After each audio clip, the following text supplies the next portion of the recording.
सीनाया पर चीर के देखाई कब सीनाया पर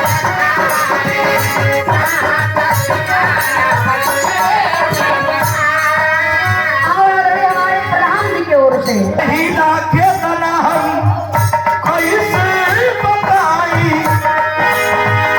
कब सीनाया पर चीर के देखाई। भैया हम जो ब्लेड से छुरी नहीं रखले होगा तरी हमके दे दा।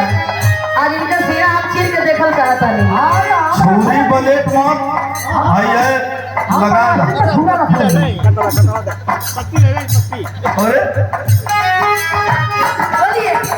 ला एक तला तला ला।